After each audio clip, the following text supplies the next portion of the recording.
بسم اللہ الرحمن الرحیم۔ السلام علیکم ورحمۃ اللہ وبرکاتہ۔ میں ہوں طاہر حنیف اور میں اپنے تمام معزز ناظرین کو مشعل راہ کے اس پلیٹ فارم پر خوش آمدید کہتا ہوں۔ کتاب تنبیہ الرجال میں بزرگوں کا قول لکھا ہے کہ ایک گناہ کرنے میں 10 عیب ہیں۔ پہلا یہ ہے کہ جب بندہ کوئی گناہ کرتا ہے تو اس خدائے خالق و برتر کو ناراض کرتا ہے جس کو اس پر ہر وقت قدرت حاصل ہے۔ دوسرا عیب یہ ہے کہ اس نے اپنے ایسے ساتھیوں کو ایذا پہنچائی جو اس کو کبھی تکلیف نہیں دیتے، یعنی وہ فرشتے جو اس کے محافظ ہیں۔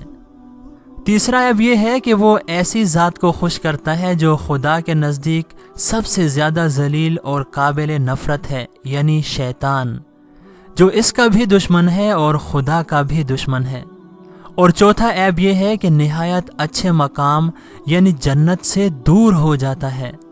اور پانچواں عیب یہ ہے کہ بہت ہی برے مقام یعنی دوزخ کے قریب ہو جاتا ہے۔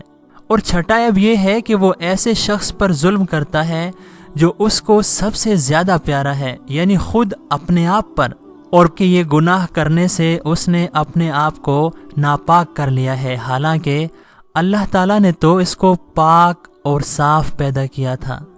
آٹھواں عیب یہ ہے کہ اپنی گناہ گاری پر زمین اور آسمان، دن اور رات کو گواہ بنایا اور انہیں تکلیف پہنچائی، یعنی کہ زمین و آسمان کی حدود میں رہتے ہوئے اور دن و رات کے اندر رہتے ہوئے گناہ کرتا ہے تو یقیناً وہ اس کے گواہ ہیں۔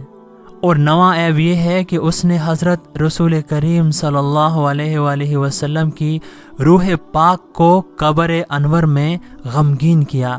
اور 10واں عیب یہ ہے کہ اس نے خدا کی مخلوق کے ساتھ، خواہ انسان ہو یا غیر انسان، خیانت کی ہے۔ انسانوں سے خیانت یہ ہے کہ اگر کسی معاملہ میں اس شخص سے گواہی لینے کی ضرورت پڑے تو اس گناہ کی وجہ سے اس کی گواہی قبول نہ کی جائے گی۔